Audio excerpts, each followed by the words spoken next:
Saludos, bienvenidos a Mundo 2020. En el programa de hoy hablaremos sobre Brasil, un país que en los últimos tiempos acapara titulares noticiosos por acontecimientos poco felices. Es el país de la región con las cifras de contagios y muertes por COVID-19 más elevadas de la región. La desastrosa gestión de la pandemia por parte del ejecutivo del ultraderechista Jair Bolsonaro han llevado a la nación suramericana a una situación compleja, sobre todo para los más humildes, aquellos que volvieron a perder derechos y garantías sociales desde el 2016, cuando tuvo lugar el golpe parlamentario y judicial contra la presidenta Dilma Rousseff, que es del Partido de los Trabajadores. Posteriormente vino el gobierno de facto de Michel Temer, que entre otras medidas impulsó la aprobación en el Congreso de un límite al presupuesto público por 20 años. Y también en ese periodo, cuando lideraba las encuestas para las elecciones del 2018, colocaron tras las rejas al expresidente Luis Ignacio Lula da Silva, también del PT, por supuestos crímenes de corrupción. Estas condenas fueron anuladas en marzo de este año y volvió así al escenario político. En resumen, una novela que hasta ahora no llega al final feliz. ¿Por qué razón? En los próximos minutos el investigador Santiago Pérez y Georgina Nemeth, profesora del Instituto Superior de Relaciones Internacionales Raúl Roa García, analizarán los factores que llevaron a Brasil a este punto en lo político y social. Y también más adelante conversaremos con el periodista brasileño Beto Almeida sobre las posibilidades de un juicio político contra Bolsonaro. Por el momento, iniciamos con Santiago y su invitada. Adelante. Gracias, Adriana. Bueno, gracias, Georgina, por estar acá con nosotros.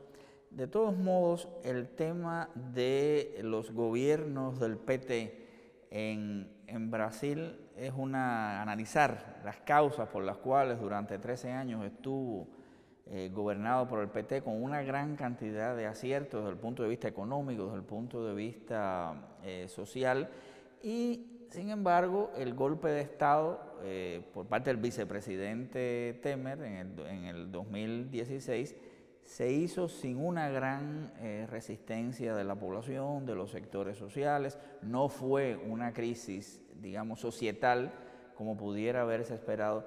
¿Cuáles serían las causas en tu análisis de la derrota del PT? Porque incluso después tampoco ganó las elecciones. Evidentemente estamos hablando de un país sumamente complejo.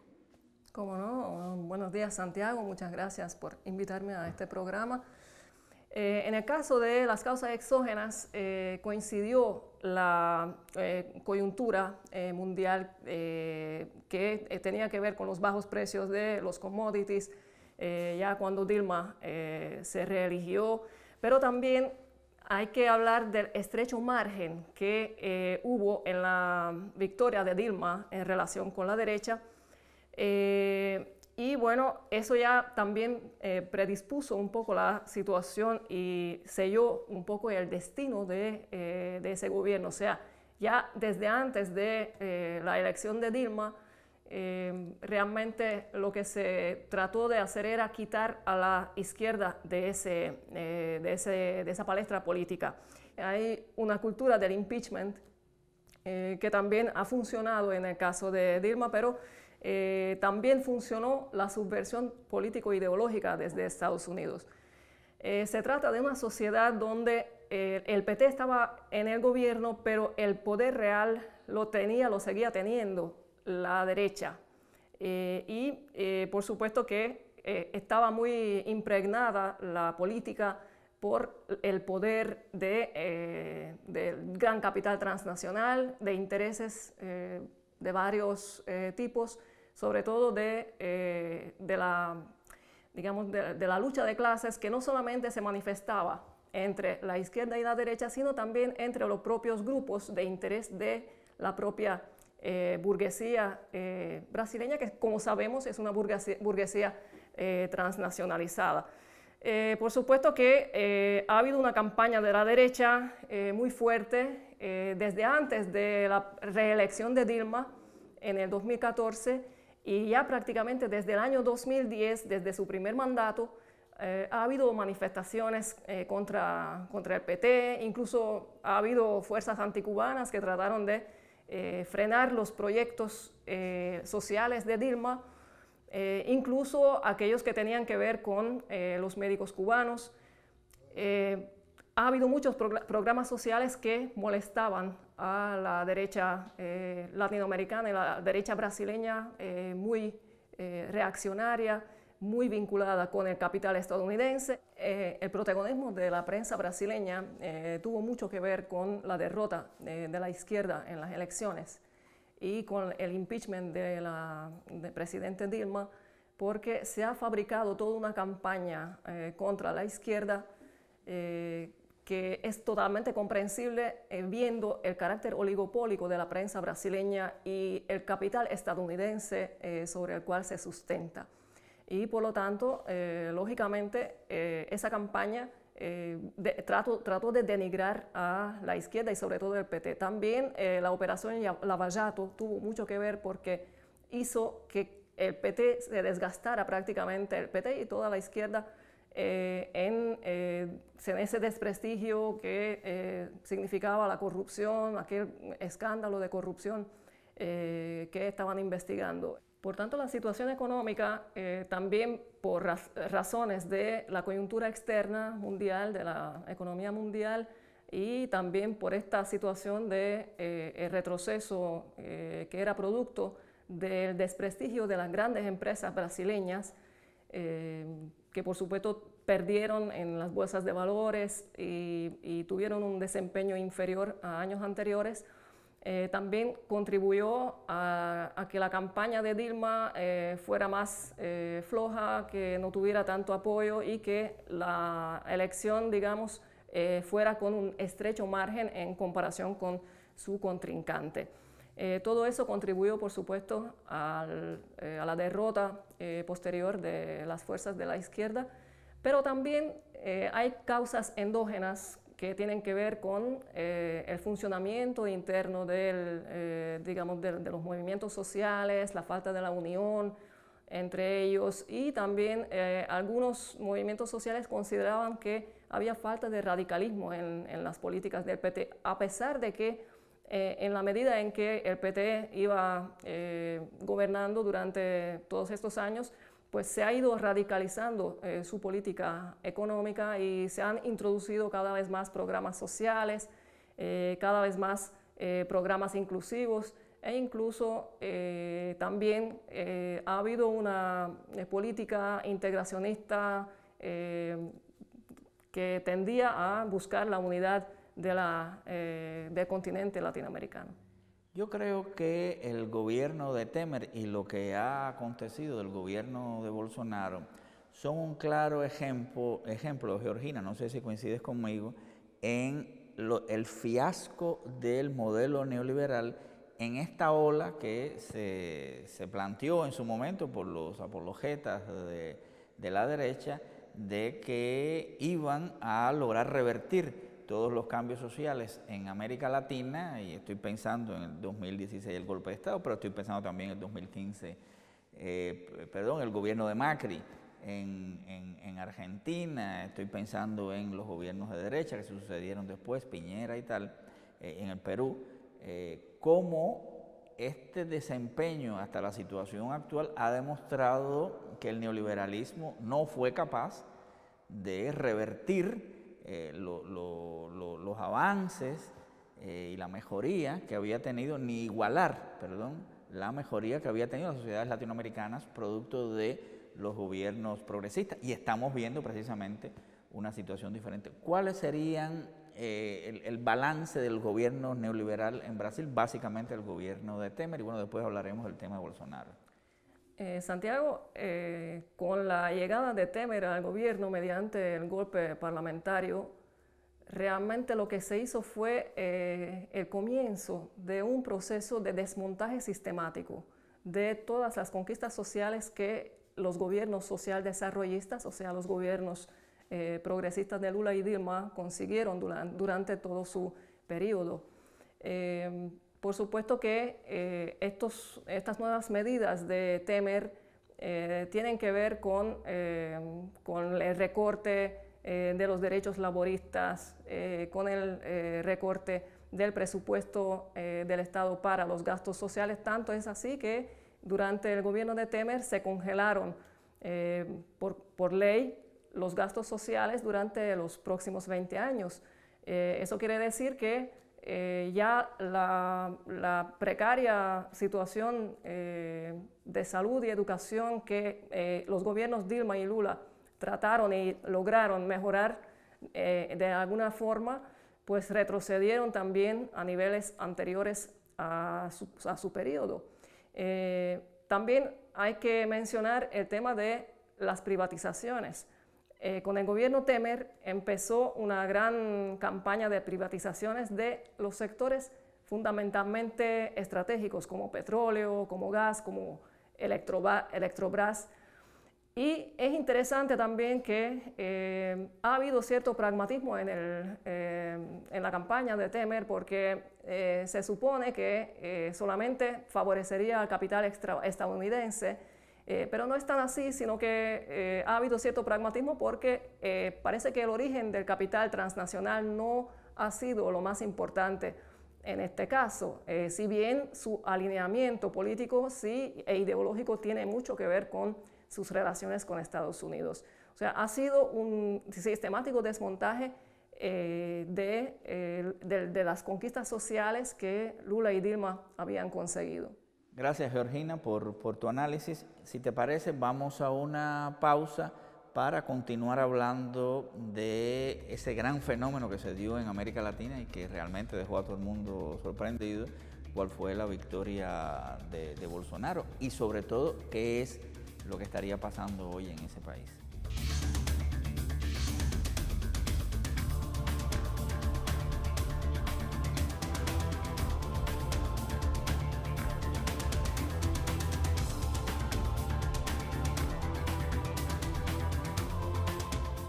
En Mundo 2020, hoy profundizamos en el contexto político que vive Brasil. En estos momentos, el escenario está marcado por la pandemia.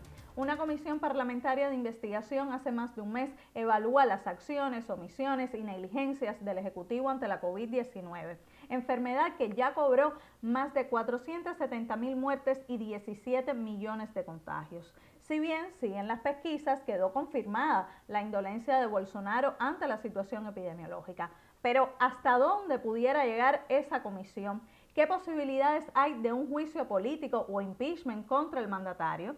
Sobre el tema conversamos en Brasilia con el periodista Beto Almeida, director de la televisora comunitaria Ciudad Libre. Realmente não é simples entender por que Bolsonaro, com uma pérdida vertiginosa de popularidade, com tantos crímenes revelados, crímenes de omissões, de ações no tratamento da pandemia, que ha cometido uma série de irregularidades, ilicitudes, que estão sendo apuradas, documentadas e denunciadas por uma comissão parlamentar de investigação. Por que, apesar de tudo isso, ele não tem aberto um processo de impeachment contra ele?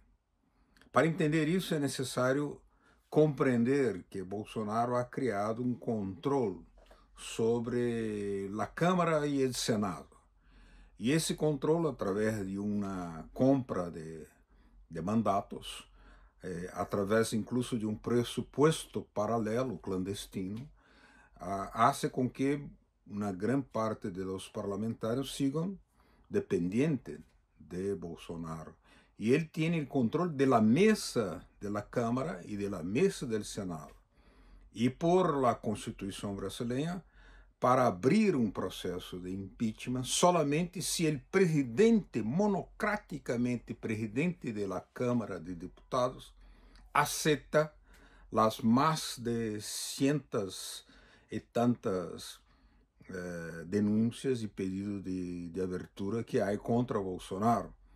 E o presidente da Câmara, Arthur Lira, é um grande aliado e um grande dependente deste esquema de poder que vai girando muita plata, sobretudo com obras na região deste deputado e do grupo de deputados chamado Centrão.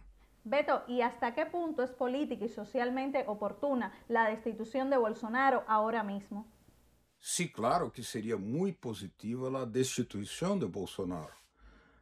Primeiro porque permitiria parar o processo de demolição do Estado Nacional, porque o mais grave que Bolsonaro está fazendo é o entreguismo, a privatização, a demolição de tudo o que foi construído durante a era Vargas, ou seja, as empresas estatais, a Petrobras, a Eletrobras, o Correio, que está como alvo da privatização, e, sobretudo, a destruição de los derechos laborales também vem de la era Vargas, bem como a seguridade social. Pero destituir Bolsonaro também permitiria, primeiro, parar essa demolição, pero cambiar o processo de paralisia, né, que o Brasil está totalmente em contra da integração latino-americana, permitiria ao Brasil volver a ter uma política externa mais racional, porque hoje é totalmente irracional, reacionária, e fazer uma participação efetiva e construtiva como membro de los BRICS. Então, seria muito bueno a destituição de Bolsonaro, pero a situação é muito mais complexa. Estão em momento bastante difícil da vida nacional. Muchísimas gracias por sumarse a Mundo 2020 con precisiones desde Brasilia. Y a propósito de la pandemia, el pasado 29 de mayo hubo manifestaciones en todo el país para pedir la destitución del exmilitar.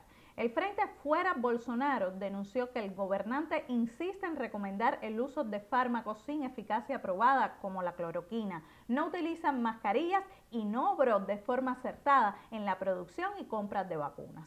Precisamente la presencia del nuevo coronavirus y su dispersión en el territorio brasileño conllevaron a muchas personas a criticar la acogida por parte del gobierno de Bolsonaro de la Copa América. Por otro lado, también pesa en el ambiente brasileño la figura de Lula da Silva como líder de la oposición. Encuestas indican que tras recuperar sus derechos políticos, el expresidente derrotaría al actual ocupante del Palacio de Planalto en una posible segunda vuelta en las elecciones de 2022. Aunque Bolsonaro mantiene un núcleo duro de apoyo, analistas aseguran que el fundador del Partido de los Trabajadores empezó a dar los primeros pasos para construir un frente amplio de la izquierda con la finalidad de derrotar a Bolsonaro en los comicios del próximo año. De hecho, el ex-sindicalista estuvo en Brasilia el pasado mes de mayo y allí se reunió con representantes de diversos partidos políticos.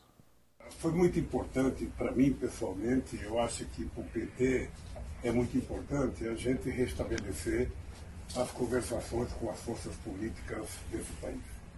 Fazia tempo que eu não tinha reuniões com partidos políticos, eu vim aqui, conversei com vários partidos políticos, o assunto principal era a questão da vacina, sabe, com urgência para todo mundo, era do auxílio emergencial de R$600 para que o povo possa pelo menos ter o direito de voltar a comer, era o crédito, sabe, emergencial para salvar pequenas e médias empresas nesse país, e era uma política de investimento para poder gerar emprego nesse país. Esses assuntos foram discutidos muito com os partidos políticos e com os deputados.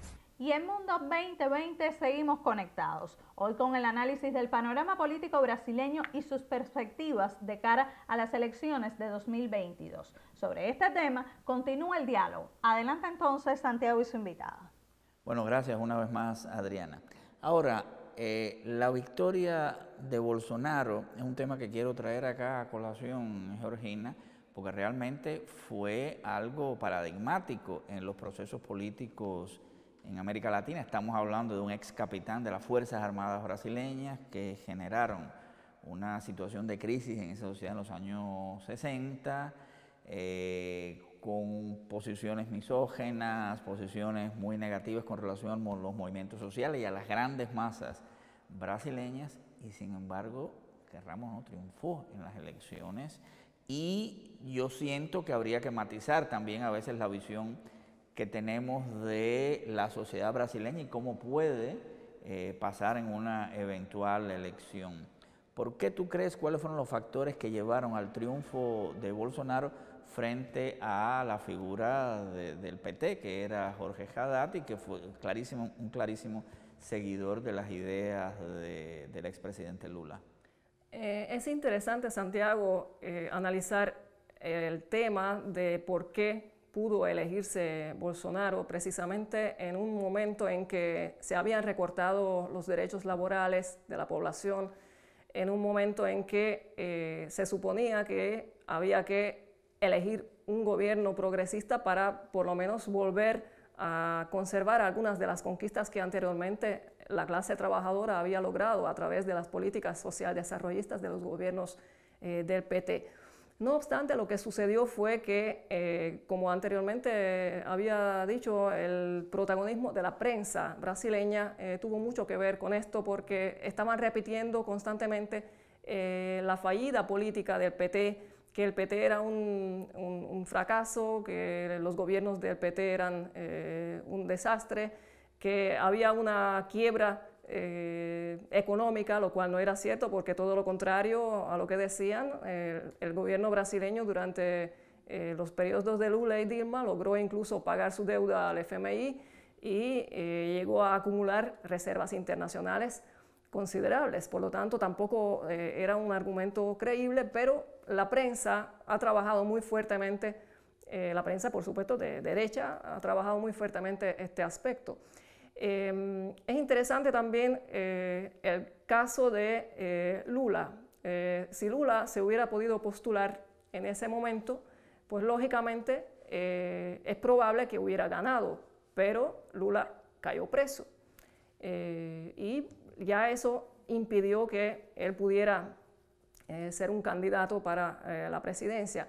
Haddad, por supuesto que es un candidato que representaba la continuidad del PT, pero es que el PT estaba siendo muy desprestigiado debido a esa campaña mediática en contra de los gobiernos progresistas, en contra de los gobiernos del PT, y como faltaba la figura de Lula, pues no tenían chance. Y aún así, el margen por el cual Bolsonaro ganó no fue tan amplio, porque si observamos que nada más que logró un 39% de los electores, de los votos de los electores, y Haddad del 31%, realmente no es tan alto el margen.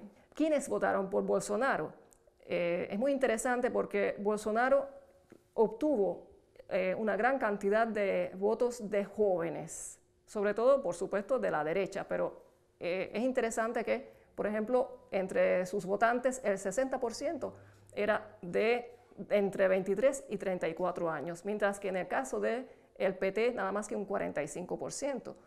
También es interesante que es muy heterogénea la base aliada de Bolsonaro en este sentido. Por supuesto que su base clasista proviene fundamentalmente de la derecha y sobre todo de aquellos que representan el gran capital, el agronegocio, el capital transnacional y por supuesto que sus vínculos con el capital estadounidense e israelí.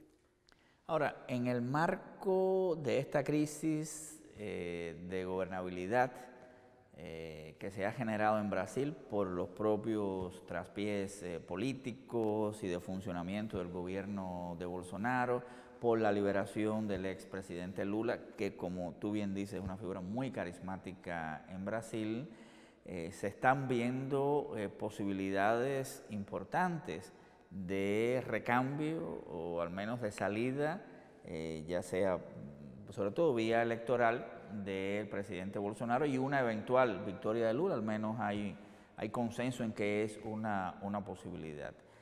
¿Cómo tú verías el escenario de desarrollo de los eventos en Brasil y sobre todo que estamos hablando de un país tan importante, qué impactaría esto en América Latina? Ante todo, lógicamente hay un auge de las fuerzas de la izquierda porque la crisis de la COVID ha profundizado la crisis anteriormente, o sea, preexistente, porque no podemos decir que la COVID haya causado la crisis, todo lo contrario, la situación causada con COVID se debe al problema sistémico del propio neoliberalismo. En el caso de Brasil, por ejemplo, que tiene el 2.7% de la población mundial, se han enfermado el 9.7% de la población, o sea, representa el 9.7% de los enfermos de COVID y en caso de las muertes se trata de que Brasil concentra el 12.7% 12.6% de todas las muertes por COVID.